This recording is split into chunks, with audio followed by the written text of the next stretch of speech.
മഴക്കാലത്തായാലും വേനൽക്കാലത്തായാലും അങ്ങനെ ഏത് സീസണിലായാലും അത്യാവശ്യം നല്ല കെയറിങ് ലഭിക്കേണ്ട ചെടിയാണ് അഡീനിയം. അഡീനിയം ചെടിയുടെ മഴക്കാല സംരക്ഷണത്തിൻ്റെ ഒരു വീഡിയോ ഞാൻ ഇതിനു മുമ്പ് ചെയ്തിരുന്നു. അത് കാണാത്തവരാരെങ്കിലും ഉണ്ടെങ്കിൽ അത് കണ്ട ശേഷം ഈ വീഡിയോ കാണുന്നതാവും നിങ്ങൾക്ക് ഉപകാരപ്രദമാവുക. കഴിഞ്ഞ വീഡിയോയിൽ അഡീനിയം ചെടിക്ക് മഴക്കാലത്ത് കൊടുക്കാൻ പറ്റിയ വളങ്ങളെക്കുറിച്ചൊന്നും ഞാൻ കാര്യമായി പറഞ്ഞിരുന്നില്ല. പെട്ടെന്ന് ഓടിച്ച് പറഞ്ഞു പോവുകയായിരുന്നു ചെയ്തത്. അപ്പോൾ ഇന്ന് അതിൻ്റെ ഒരു ഡീറ്റെയിൽഡ് എക്സ്പ്ലനേഷൻ ആണ് കേട്ടോ. അഡീനിയം ചെടി ഒരു സീസണൽ പ്ലാന്റ് അല്ല എന്ന് നമുക്ക് ഏവർക്കും അറിയാമല്ലോ.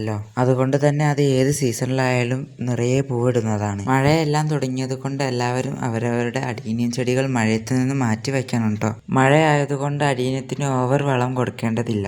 അഡീനിയത്തിന് പൊട്ടാഷ്യം നിറഞ്ഞ വളങ്ങളെല്ലാം ഒരുപാട് നല്ലതാണ്. അതായത് നമ്മുടെ ചാരം വെള്ളത്തിലിട്ട് മിക്സ് ചെയ്ത വെള്ളം നല്ലതാണ്. വെള്ളത്തിന് പകരം ഉപ്പില്ലാത്ത കഞ്ഞിവെള്ളമായാലും നല്ലത് തന്നെയാണ്. മഴയായതുകൊണ്ട് ഒരുപാടൊന്നും ഇത് ഒഴിച്ചു കൊടുക്കരുത്. ഒരുപാട് ആയാൽ ലാസ്റ്റ് ഫംഗൽ ഇൻഫെക്ഷൻ വരാൻ ചാൻസ് ഉണ്ട്. അതുകൂടാതെ പഴത്തൊലി 2 ദിവസം വെള്ളത്തിലിട്ട് വെച്ച ശേഷം ഡൈല്യൂട്ട് ചെയ്ത് ഒഴിച്ചു കൊടുക്കുന്നത് നല്ലതാണ്. ഇതെല്ലാം ചെടിയുടെ ചുവട്ടിൽ ഒഴിച്ചു കൊടുക്കുമ്പോൾ കുറച്ച് കാര്യങ്ങൾ ശ്രദ്ധിക്കേണ്ടതുണ്ട്. ഈ വളങ്ങളെല്ലാം ഒഴിച്ചു കൊടുക്കുന്നതിന് മുമ്പ് ചെടിയുടെ ചുവടെല്ലാം നല്ല രീതിയിൽ ഇളക്കിയ ശേഷം കളകളോ മറ്റോ എന്തെങ്കിലും ഉണ്ടെങ്കിൽ അതെല്ലാം പറിച്ച് മാറ്റിയ ശേഷം അതിന്റെ കോഡക്സ് റീജിയനിൽ നിന്നും കുറച്ച് വിട്ടിട്ട് വേണം ഈ വളപ്രയോഗങ്ങൾ നടത്താൻ. എപ്പോഴും നമ്മുടെ ഈ ഓർഗാനിക് വളങ്ങൾ മാത്രം കൊടുക്കരുത്. ഇടയ്ക്കൊക്കെ നമ്മുടെ NPK ഒക്കെ കൊടുക്കുന്നതും നല്ലതാണ്.